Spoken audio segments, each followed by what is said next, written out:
ইসলামাবাদ থেকে নিখোঁজ ভারতীয় হাইকমিশনের 2 কর্মকর্তা। ইরাকে 68-এরও বেশি লক্ষ্যবস্তুতে তুরস্কের বিমান হামলা। विधान में भी सेकुलर शब्द का प्रयोग किया गया। मैं इस सवाल का जवाब चाहता हूं। আলোচনার মাধ্যমে নেপালের সঙ্গে ভুল বোঝাবুঝির অবসান চাচ্ছে ভারত। উত্তর কোরিয়ার সামরিক পদক্ষেপের হুমকিতে জরুরি বৈঠকের ডাক দিয়েছে দক্ষিণ কোরিয়া। আবারও আতঙ্ক বাড়ছে চীনে, লকডাউন বাড়ানো হয়েছে আরো 10টি অঞ্চলে। উত্তর সাগরে মার্কিন F-15 যুদ্ধবিমান বিধ্বস্ত। खुद डॉक्टर हमें कहते हैं आप नींद ज्यादा करें, जितना आप सोएंगे आपका वायरस भी सो रहा होगा और वो मुतहर्रिक नहीं रहेगा, नुकसान नहीं करेगा। तो जब सोने के साथ वो सो जाता है तो मरने के साथ तो मर भी जाता है। এইবার করোনা ভাইরাস দমনে ঘুমানোর পরামর্শ দিয়েছেন পাকিস্তানি এমপি। এবং সর্বশেষ থাকছে মায়ান ক্যালেন্ডারের হিসাবে আগামী সপ্তাহে ধ্বংস হতে পারে পৃথিবী।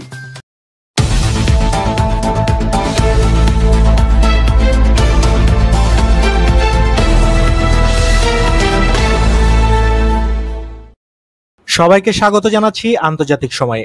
আপনাদের সাথে আছি আমি সাদিকুল ইসলাম। শুরুতেই শুনলেন শিরোনাম, এবার চলে যাচ্ছি বিস্তারিততে। পাকিস্তানে নিখোঁজ হলেন ভারতীয় হাইকমিশনের 2 কর্মকর্তা। সোমবার সকাল থেকে তাদের খুঁজে পাওয়া যাচ্ছে না। ইসলামাবাদে কাজ করার সময় থেকে তারা নিখোঁজ হন। শেষ খবর পাওয়া পর্যন্ত পুরো বিষয়টি পাকিস্তানি কর্মকর্তারা খতিয়ে দেখছেন। এদিকে ভারতের পক্ষ থেকে এই বিষয়ে সরকারি স্তরে অভিযোগ করা হয়েছে। জানা যায় ওই 2 হাইকমিশন কর্মকর্তা CISF ড্রাইভার ছিলেন। তারা সকাল 8:30টায় ইসলামাবাদের অফিস থেকে নিখোঁজ হয়ে যান। মূলত গাড়ি করে অফিস থেকে বেরোনোর পর তারা নিখোঁজ হয়েছেন। এর আগে নয়াদিল্লিতে 2 জন পাকিস্তানি কর্মকর্তার বিরুদ্ধে গুপ্তচর বৃত্তির অভিযোগ তোলা হয়েছিল। সেই 2 পাকিস্তানি কর্মকর্তাকে নির্বাসনে পাঠানো হয়। উত্তর ইরাকে 80-টিরও বেশি কুর্দি লক্ষ্যবস্তুতে আঘাত এনে বিমান হামলা চালিয়েছে তুরস্ক। সংবাদ দেশটির প্রতিরক্ষা মন্ত্রণালয় এই হামলার কথা জানিয়েছে।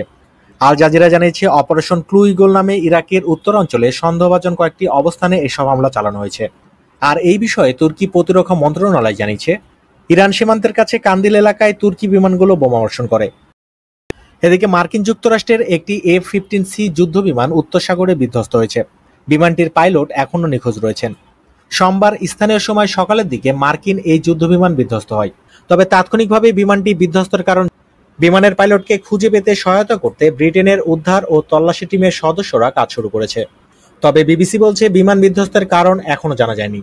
ওই যুদ্ধবিমানে শুধুমাত্র একটি পাইলট ছিলেন বলে মার্কিন বিমান বাহিনী নিশ্চিত করেছে। এদিকে দক্ষিণ কোরিয়াকে আক্রমণ করার হুমকি দিল উত্তর কোরিয়া। KCN এর সূত্রের খবর, উত্তর কোরিয়ার নেতা কিম জং উনের বোন রাষ্ট্রের দ্বিতীয় সর্বোচ্চ ক্ষমতাধর কিম ইউ জং বলেছেন, আমি মনে করি দক্ষিণ কোরিয়ার শাসকদের নিশ্চিতভাবে ক্ষমতাচ্যুত করার এটাই সেরা সময়। আমরা খুব দ্রুত পরবর্তী পদক্ষেপ নেব। দক্ষিণ কোরিয়াকে সরাসরি শাস্তি করতে এভাবেই হুমকি দিয়েছেন কিমের বোন। দক্ষিণ কোরিয়ার বিরুদ্ধে কিম প্রশাসন বিক্ষুব্ধদের মদত যোগানোর অভিযোগ এনেছে। আর সেই অভিযোগকে এবার সরাসরি হুমকির পর্যায়ে নিয়ে গেলেন দেশের দ্বিতীয় ক্ষমতাশালী কিম উন জল। এদিকে দক্ষিণ কোরিয়ার বিরুদ্ধে পরবর্তী পদক্ষেপ গ্রহণ করার জন্য সেনাবাহিনীর প্রধানকে দায়িত্ব দেওয়া হয়েছে জানালো সেনা প্রধান সম্পর্কে বিশদ কিছু জানাননি কিম উন জন। গত 2 দিন আগে প্রতিশ্রুতি রক্ষা না করার অভিযোগে উত্তর কোরিয়ার পররাষ্ট্রমন্ত্রী মার্কিন প্রেসিডেন্ট ডোনাল্ড ট্রাম্পের সমালোচনা করেছেন। সম্প্রতি দক্ষিণ কোরিয়ার সঙ্গে হটলাইন বিচ্ছিন্ন করে দেওয়ায় মার্কিন প্রশাসন হতাশা প্রকাশ করলে উত্তর কোরিয়া আমেরিকাকে মুখ বন্ধ রাখার পরামর্শ দিয়েছে। এদিকে দক্ষিণ কোরিয়ার বিরুদ্ধে সামরিক ব্যবস্থা নেওয়ার হুমকি দেওয়ার পর রবিবার দক্ষিণ কোরিয়া জরুরি নিরাপত্তা বৈঠকের ডাক দিয়েছে। গত কয়েকদিন ধরেই দক্ষিণ কোরিয়ার সঙ্গে কড়া সমালোচনা করে এসেছে উত্তর কোরিয়া। সাম্প্রতিক মাসগুলোতে উত্তর ও দক্ষিণ কোরিয়ার সম্পর্ক আরও খারাপ হয়েছে। দক্ষিণ কোরিয়া বলছে ট্রাম্প প্রশাসনের সাথে পারমাণবিক আলোচনার অগ্রগতির অভাব নিয়ে হতাশ হয়েছে উত্তর কোরিয়া। खुद डॉक्टर हमें कहते हैं आप नींद ज्यादा करें, जितना आप सोएंगे आपका वायरस भी सो रहा होगा और वो मुतहर्रिक नहीं रहेगा, नुकसान नहीं करेगा। तो जब सोने के साथ वो सो जाता है तो मरने के साथ तो मर भी जाता है। করোনা ভাইরাসের তাণ্ডবে বিশ্বের প্রায় সব মানুষ দিশেহারা অবস্থায় দিন কাটাচ্ছে। হন্যে হয়ে খুঁজছে এই ভাইরাসের প্রতিষেধক। আর ঠিক এমন সময়ে এই মারণ ভাইরাসকে নিয়ে মজার মজার মন্তব্য করেছেন অনেক বিশিষ্ট মানুষ। আমরা যখন ঘুমিয়ে থাকি তখন ভাইরাসও ঘুমিয়ে থাকে, আমরা যখন মারা যাই তখন ভাইরাসও মারা যায়। এইসব আজব যুক্তি দিয়েছেন পাকিস্তানের বর্ষিয়ান সাংসদ মৌলানা ফজলুর রহমান। মানুষকে বেশিক্ষণ সময় ধরে ঘুমানোর পরামর্শ দিচ্ছেন চিকিৎসকরা। তার কারণ হচ্ছে আপনি যতক্ষণ ঘুমাবেন ভাইরাসও ততক্ষণ ঘুমাবে। ফলে ভাইরাস আপনার কোনোই ক্ষতি করতে পারবে না। আর এর মানে হচ্ছে আমরা যখন মরে যাব তখন ভাইরাসেরও মৃত্যু হবে। বেজিং এর আরও 10টি এলাকা লকডাউন ঘোষণা করেছে চীন। নতুন করে করোনা ভাইরাসের প্রাদুর্ভাব ঠেকাতে এই সিদ্ধান্ত নিয়েছে বলে দেশটির কর্তৃপক্ষ জানিয়েছে। এক সংবাদ সম্মেলনে সিটি কর্মকর্তা লি জুনজি বলেছেন, উত্তর পশ্চিমাঞ্চলীয় হাইদিয়ান জেলায় এক পাইকারি বাজারে নতুন করে করোনা শনাক্ত পাওয়ার পরে বাজার ও আশেপাশের স্কুল বন্ধ থাকবে।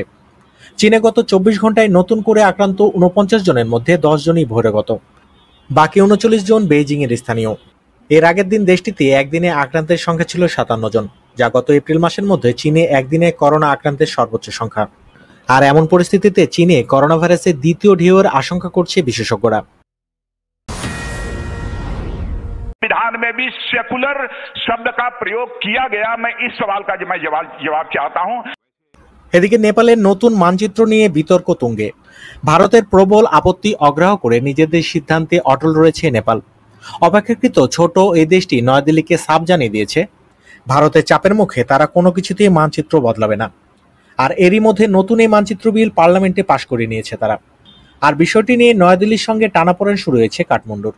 মানচিত্র বিতর্কে ভারতের সঙ্গে নেপালের সম্পর্ক অত্যন্ত খারাপ হওয়ার সম্ভাবনা রয়েছে বলে মনে করছেন আন্তর্জাতিক সম্পর্ক বিশেষজ্ঞরা।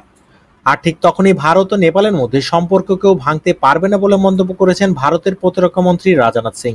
তিনি বলছেন, ভারত ও নেপালের মধ্যে যদি কোনো ভুল বোঝাবুঝি হয় তবে তা আলোচনার মাধ্যমে সমাধান করা হবে। তবে সম্পর্ক বজায় রাখার বিষয়ে আগ্রহী হলেও নেপালের বিতর্কিত মানচিত্রে জায়গা পাওয়া 3টি ভারতীয় ভূখণ্ডে নিয়ে পুরনো অবস্থানে অনড় রাজনাথ সিং। তিনি এ বিষয়ে পরিষ্কার জানিয়ে দিয়েছেন, লিপুলেক অঞ্চলে বিআরও যে রাস্তা তৈরি করেছে তা সম্পূর্ণ ভারতের ভূখণ্ডে অবস্থিত। দাবি করা হয়েছিল মায়া ক্যালেন্ডারের হিসাব অনুযায়ী 2012 সালের 21 ডিসেম্বর ধ্বংস হয়ে যাবে পৃথিবী। আর এটি নিয়ে তোলপাড় হয়ে গিয়েছিল পুরো বিশ্ব। একটি নির্দিষ্ট হিসাবের ভিত্তিতে এই ধ্বংসের দিন নির্ধারণ করেছিলেন বিশেষজ্ঞরা, কিন্তু পরে দেখা যায় সেই হিসাবটি ভুল ছিল। আর সেই ভুল সংশোধন করে জানা গেল চলতি বছরেই পৃথিবী ধ্বংস হওয়ার কথা, তাও আবার আগামী সপ্তাহে। ইতিহাসবিদরা বলছেন এই মায়া ক্যালেন্ডার শুরু হয়েছে আজ থেকে 5125 বছর আগে। হিসাব দেখাচ্ছিল এই ক্যালেন্ডার শেষ হচ্ছে 2012 সালের 21 ডিসেম্বর। বিশ্লেষকরা বলছিলেন সেই দিনই পৃথিবী ধ্বংস হতে পারে। মায়া ক্যালেন্ডার ফুরিয়ে যাওয়ায় এই ধ্বংসের ইঙ্গিত বাণী, কিন্তু সেদিন কিছুই হয়নি। সবাই ভেবেছিল পুরো বিষয়টি গুজব। কিন্তু এতদিন পরে, প্রায় 8 বছর পরে, গবেষকরা নিজেদের হিসাবের একটি ভুল খুঁজে বের করেছেন। আর সেই ভুল হচ্ছে মায়া ক্যালেন্ডার অনুযায়ী আমরা এখন যে সালে আছি সেটাই 2012। যেহেতু গ্রেগরিয়ান ক্যালেন্ডারের 11 দিনে মায়া ক্যালেন্ডারের একদিন করে পরিবর্তন হয়, সেক্ষেত্রে এই ক্যালেন্ডার 1752 থেকে শুরু। ফলে এর হিসাবটা দাঁড়ায় 268 বছর পেরিয়েছে। অর্থাৎ 268কে 11 দিয়ে গুণ করলে হয় 2948 দিন। আর 2948 দিনকে 365 দিয়ে ভাগ করলে হয় 8 বছর।